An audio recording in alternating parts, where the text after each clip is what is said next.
पा रहे हैं, वो कह रहे हैं राहुल गांधी को सिद्धि प्राप्त हो गई, कृपा आ गई है।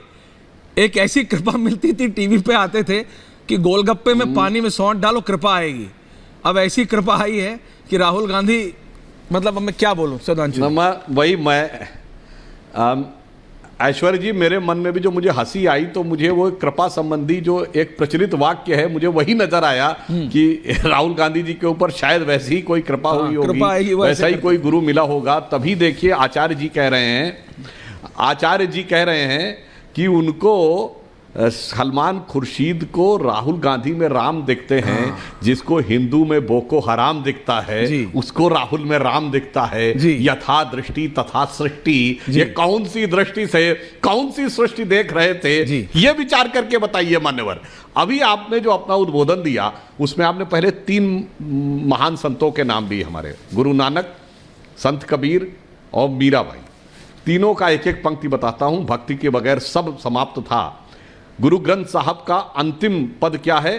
राम नाम सिमरन करो जाके सम नहीं कोय, सिमरत ही संकट मिटे दरस दिखावे सोए। तो गुरु नानक राम की बात कर रहे हैं। मीराबाई ने क्या कहा है? जाके प्रिय न राम वैदेही, तजिए ताहि कोटि बैरी सम यद्यपि परम स्नेही। यानी राम और वैदेही जिसके प्रिय ना हो, कितना भी प्रिय हो, उसे छोड़ दीजिएगा। जनता ने वैसे ही आपको छोड़ दिया। कबीरदास ने क्या कहा?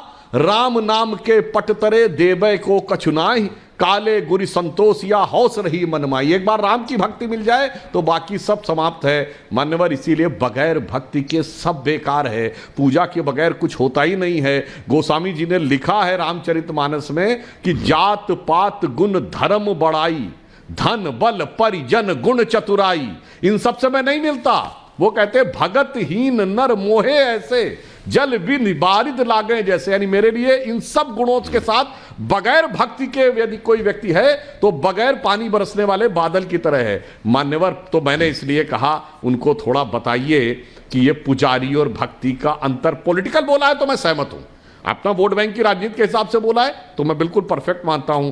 पर यदि धर्म के अनुसार बोला है तो समस्या जानते हैं क्या है ऐश्वर्य जी? एक और बात बताऊं, कांग्रेस के पक्ष में कोई धर्माचार्य नहीं है, सिर्फ एक अजय आपने प्रमोद कृष्णम जी हैं। और मजे की बात देखिए, कांग्रेस कितना सम्मान करती है। मौलवियों को तो बड़ा बड़ा दिया, औरंगजेब के कसीदे पढ़ने वालों को तो बहुत कुछ दिया, हिंदू तालिबान, हिंदू पाकिस्तान, हिंदू बोको हराम कहने वालों को तो नवाजिश करम हो गया उनके ऊपर। मगर इनके ऊपर नहीं हो सकता। कारण यह है ना, वो दिल में जो है वो वही उभर के सामने आता है, चाहे कितने चेहरे लगा लें। ऑन द लाइटर नोट एक बात कहूंगा जी ऐश्वर्य जी, लोग कहते हैं ना हार्ड हिंदुत्व और सॉफ्ट हिंदुत्व। ए.के. एंटोनी ने कहा था ना कि अगर कोई टीका लगा के जाना पड़ेगा, मंदिर जाना पड़ेगा, तो ये नहीं कहना पड़ेगा सॉफ्ट हिंदुत्व है। हार्ड हिंदुत्व और सॉफ्ट हिंदुत्व सुना होगा, परंतु जो अभी राहुल गांधी जी कर रहे हैं यह है मास्क हिंदुत्व। यानी हार्ड हिंदुत्व, सॉफ्ट हिंदुत्व और मास्क हिंदुत्व। यानी एक है हिंदुत्व का दिल से पालन करना,